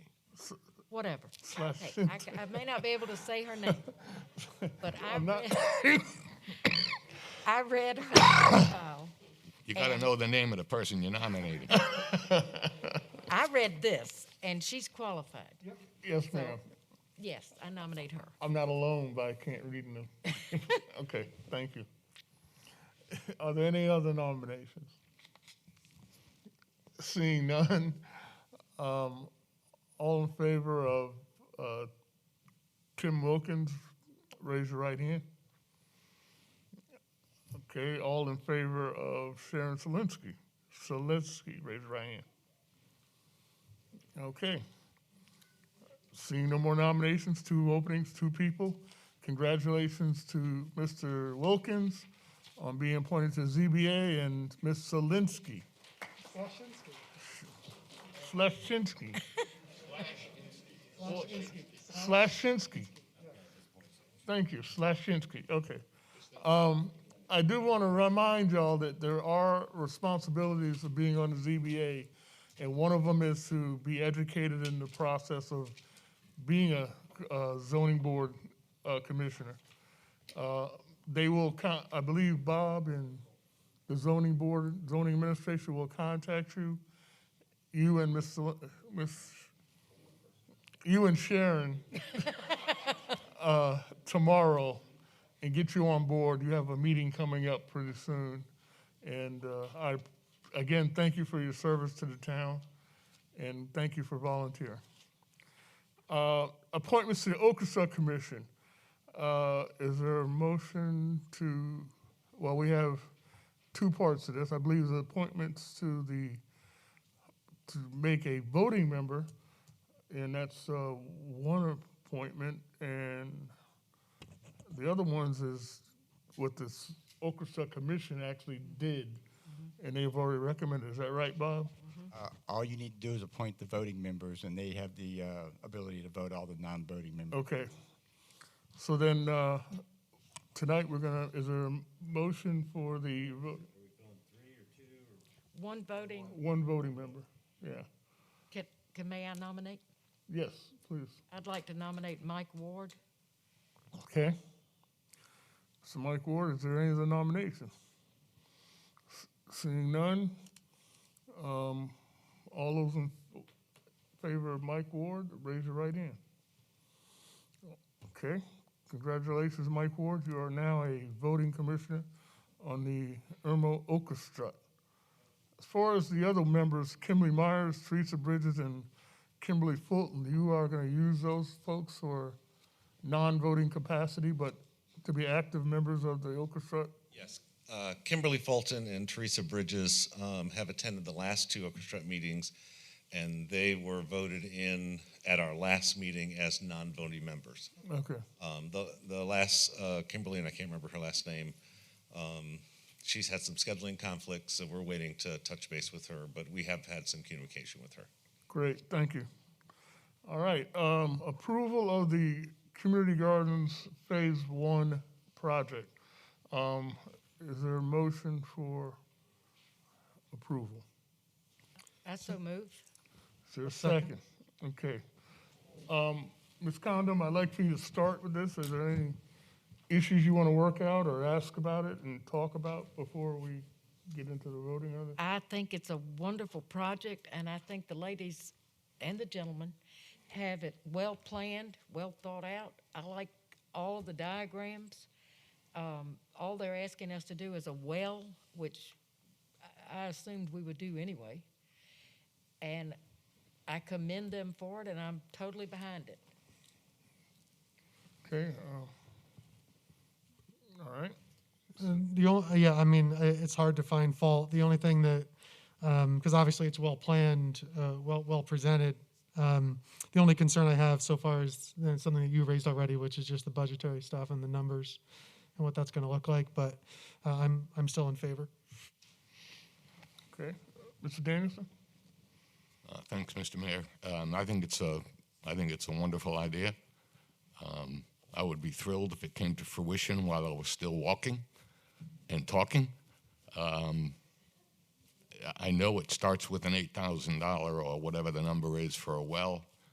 I would really know what I would like to know what I'm approving beyond that and where it goes from there. But I am in favor tonight. But be forewarned, I may not be in favor 3 months from now if that cost goes up on behalf of the town. Right. Mr. Bush? Yeah, I think tonight we're just approving them and go forward with the gardens, not so much a budget. This has exceeded my expectations considerably from when the original idea was proposed. I figured it was just going to be a dirt patch with some stuff growing in it. And so it's going way beyond that, and it looks like it'd be a real, it's going to be a real center for the town, to be able to promote that. And so I'm in favor of it. Okay, the only thing I like to add is I'm excited about it, and as you can hear from the council, we're all excited about it. But there is some things that I need to point out to you, and you have to be concerned about it, is the fact that y'all have a lot of amenities in this garden that you have to pay for. Like, for instance, the golf course, the wall, all those things, the gazebo, all those things are amenities that cost. And as y'all go about the process of raising money to build your beds, keep in mind, I know you had some plans to have sponsors and stuff like that for these other things. When you come back to the actual numbers for us and say, hey, this is what it's gonna cost and this is how we're gonna pay for it, keep in mind, don't put the town in your budget, okay? The town is doing the infrastructure for you. I think we committed to digging a well and getting it graded for you. And that's it. I mean, we're not gonna put walls, we're not gonna put putt golfs, we're not gonna put any kind of gazebos up or anything. We're gonna leave that to your design and for your pocketbook. So with that in mind, will the clerk call the roll? Mr. Bush? Yes. Ms. Condon? Yes. Mr. Danielson? Yes. Mr. Sickinger? Yes. Mayor Walker? Yes. Thank you. Approve. Oh, sorry. Go ahead. You're going to have to tell me where you got those shoes.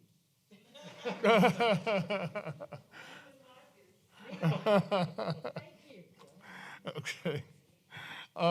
Okay. G, approval of the skate park committee phase 1. And I'd like to have a motion before I explained it. I'll make that motion.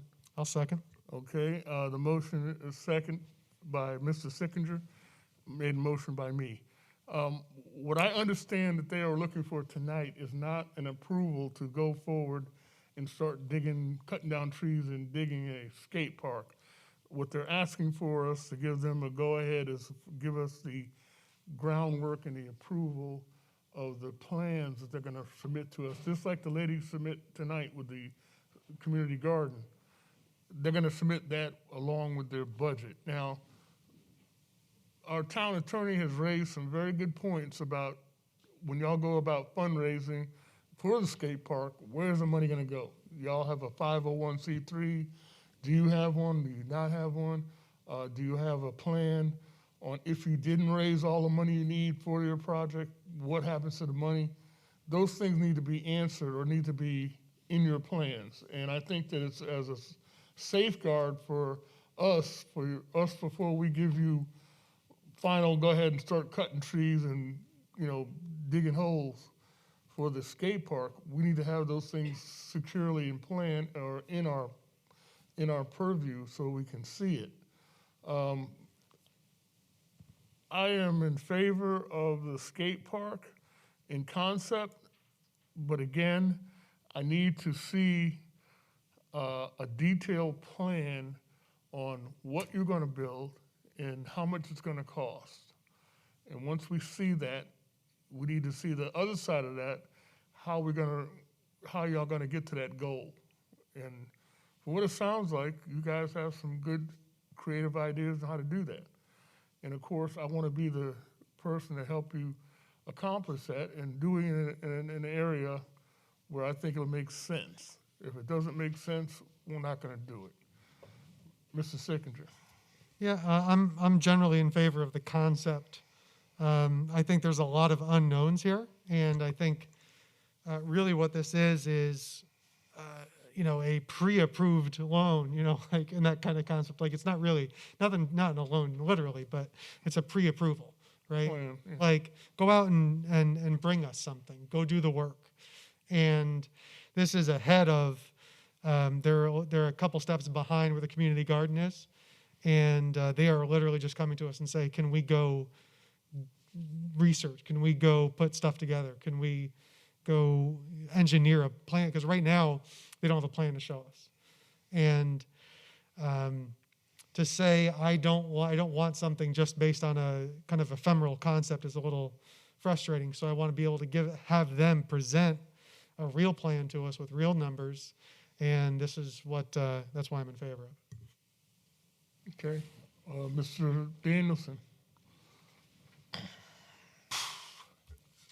Where do I start? This whole skate park thing is giving me a headache. I was originally against it. I love to think that I'm an open-minded guy, and I try to be very open-minded, and I ran on the fact that I'm open-minded, and I've had my mind changed.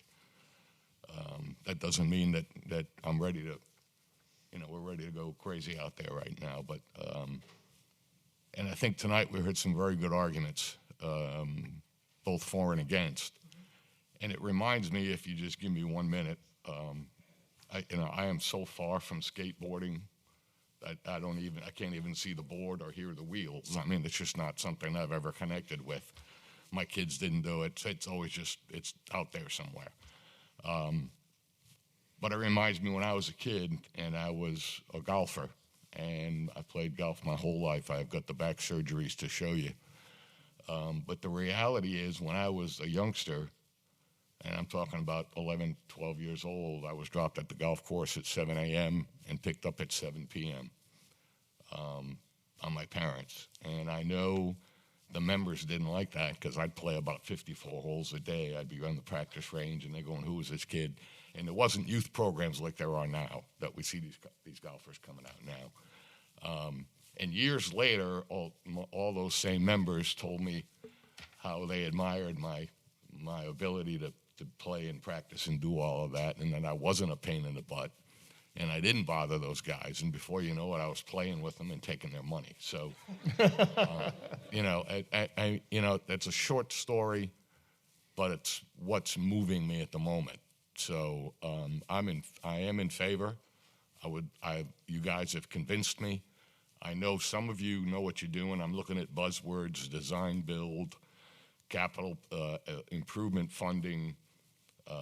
These are buzzwords that I know that somebody knows what they're doing behind this thing, and I'm happy to help.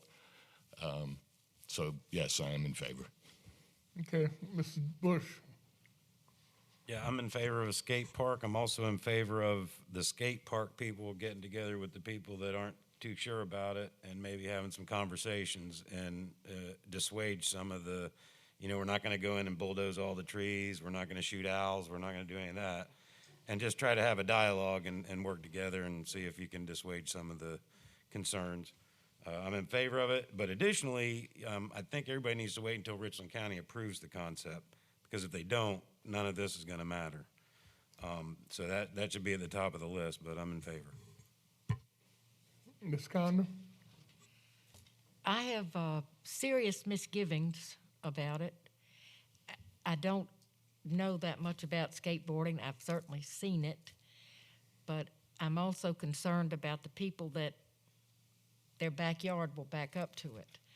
I'm also concerned about injuries and the liability of the town and that type thing. I'm not against it, but I guess I need more convincing than I have now. And somebody needs to call the Forestry Commission or Conservation Department to find out about the owls. There are owls there that might be an endangered species around this, what Richland Rec Zone place where we're talking about. And that's a concern too. So those are my misgivings. Okay. And thank you for pointing that out. There is a meeting on Monday with the Richland County Recreation Commission where they're gonna actually give us approval to do the skate park in that location. So as Mr. Bush said, if they don't give us approval to do it, it's not gonna happen in that location. Again, we'll find out about that on Monday. As far as the owl is concerned, we have to keep that in mind because, as you know, Mr. Moore is a tree hugger, and if we cut down any more trees than we actually need to, we're gonna catch the wrath of the Irmo Arbor Day Committee, and we're gonna lose our Tree City USA designation, things that we worked hard to get. And I surely don't want that to happen. I surely don't want that owl that lives in that area to be displaced, because we'll end up having to find a new home for him, and it may be in your backyard or your backyard, but. I'll take the owl. But in all seriousness, I think the way you saw the ladies from the garden present their project to us tonight, that's what we're looking for you guys to do to us sooner than later in March. And I think that will alleviate a lot of the misgivings that we have. So as a phase one, coming back to us with that phase one approach, I really would suggest you guys be prepared to have that kind of documentation and presentation for us. Any more comments? No, hold on. Any more comments? I just had one. I found it interesting. I did a little research. The liability insurance for a skate park is actually less than the liability insurance for a dog park. Really? Unless I stand corrected, that's interesting. Is that because you got doctors on calls? I don't know. I mean. So a lot of actuaries sat around and they thought about that. Okay. Any more comments, council? Okay. Will the clerk read the roll, please? Mr. Bush? Yes. Ms. Condom? Nay. Mr. Danielson? Yay. Mr. Sickinger? Yes. Mayor Walker? Yes. All right. Thank you very much, and we'll look for you to come back with phase one to us at the next council meeting. All right, ladies and gentlemen, thank you so much for hanging in here with us. It is a presentation by citizens. This is the time if you want to actually say anything to us about anything that we've done tonight, anything that you want us to know. This is your opportunity. I saw there's some hands up back there. Did y'all want to say something else back there? No? Yeah, well, come on up to the mic, please, and give us your name, as well as tell us what you want to talk about. Name is Johnny Ridenauer. The only thing I want to bring up, I had a couple questions. I can't hear you. The Richland County vote, is that a public thing or is that No. private? I'm not, no, I don't think, no. Okay, and as far as the design goes, that's what we were searching for tonight, is approval to move forward, because that's a few $1,000s to get the design, so we didn't want to just go ahead and, get that started without approval. So that's kind of what we were looking for. Now that we got that, we'll move forward. Next town hall will be good to go. That's all I had to say. Thank you. Guys. Anybody else? Anybody else?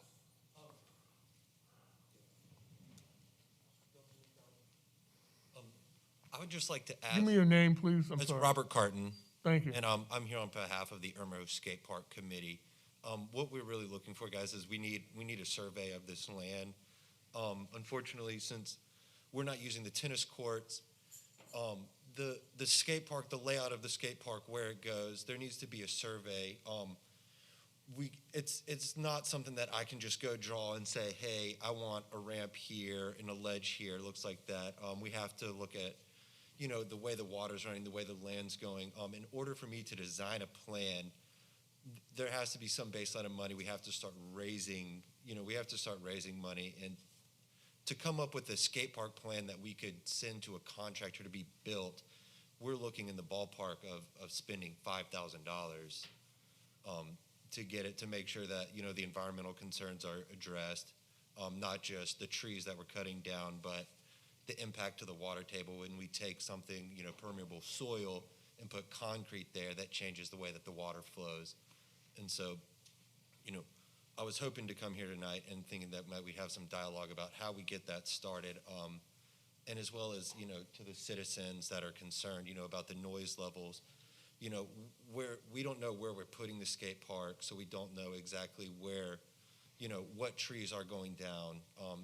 There's a lot of stuff that we need to build a plan for the skate park. And as a project manager, for me to just be like, hey, let's come up with a plan, it's like, I don't have everything that's necessary.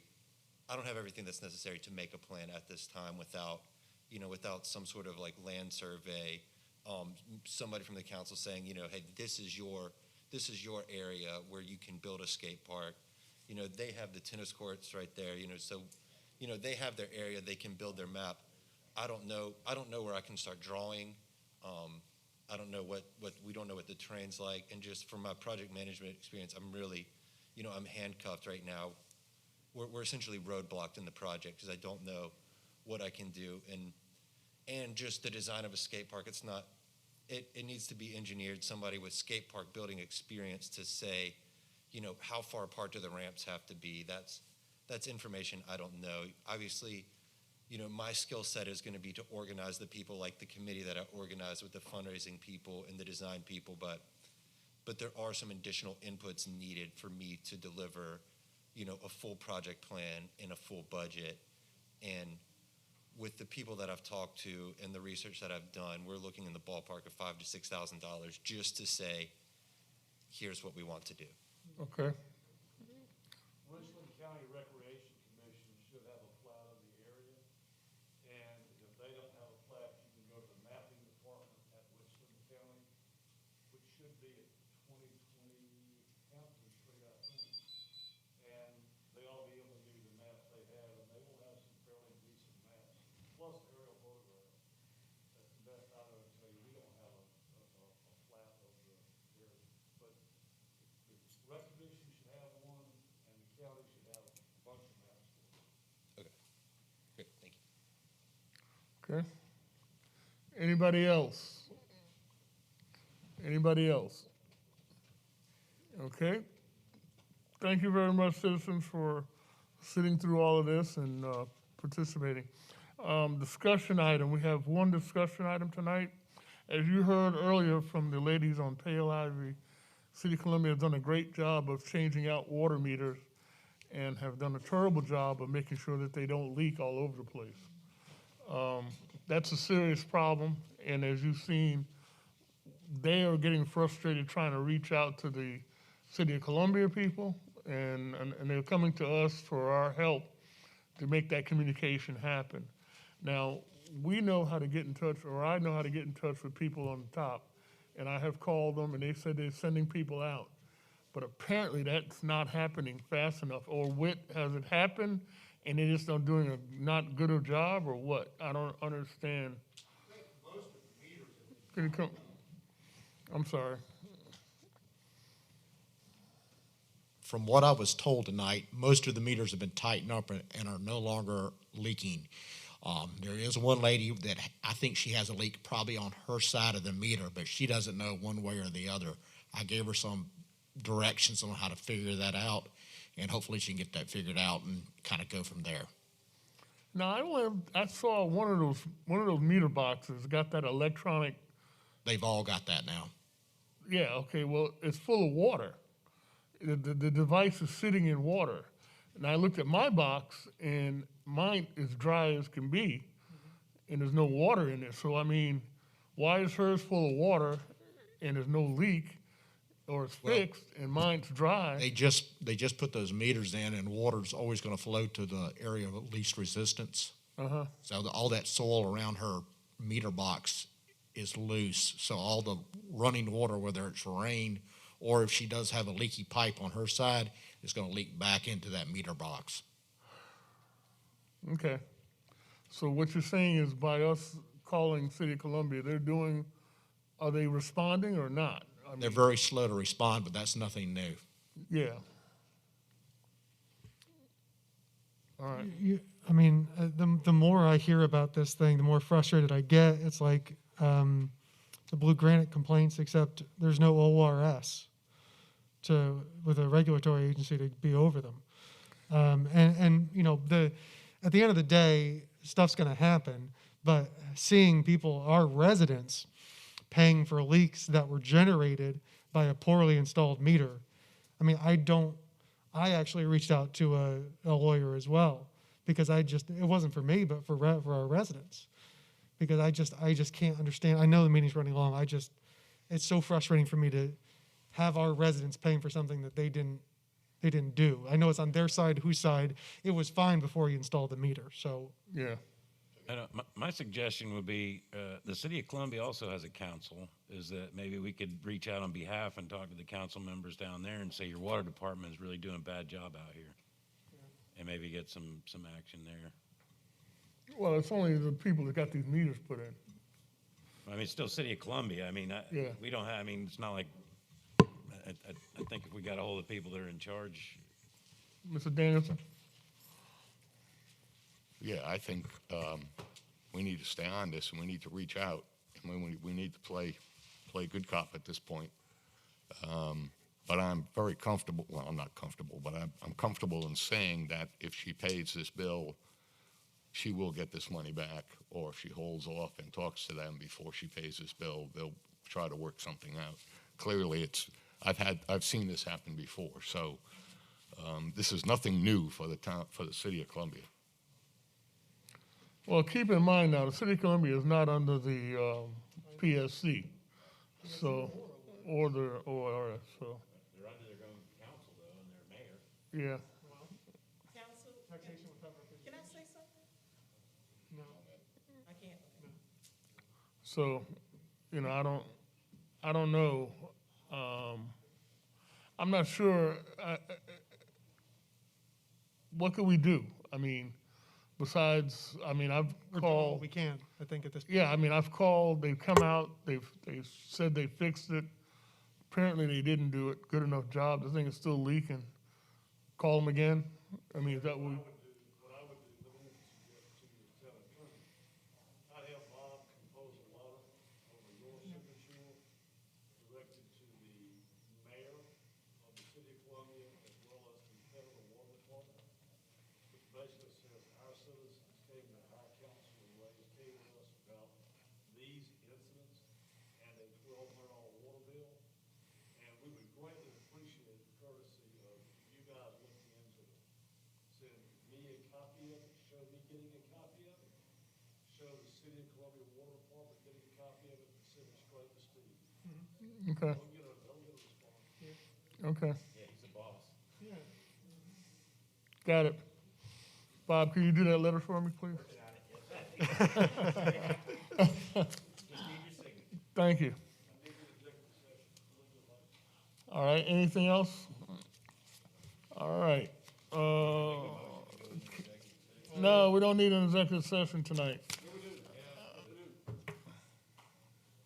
For what? I don't, The town attorney has requested one. I make a motion, we go into executive session To discuss legal to discuss advice. legal advice. Yes. okay, will the clerk read the roll, please?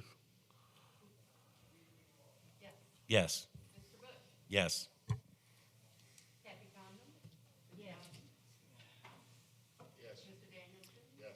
Yes. Yes. We're going to go in executive session. We're not going to take any votes. Thank y'all for hanging out with us. We'll be right back.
I'm the chairman of the program.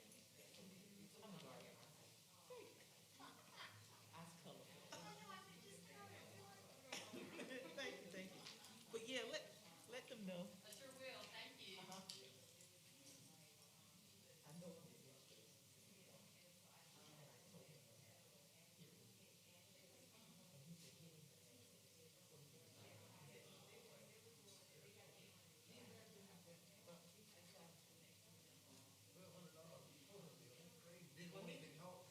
I got her address, and he said her services won't be turned off, so we're gonna investigate this tomorrow. He just brought it up. He was not here. And he's one of the administrators. He's a good friend of mine. Okay. This is his personal number.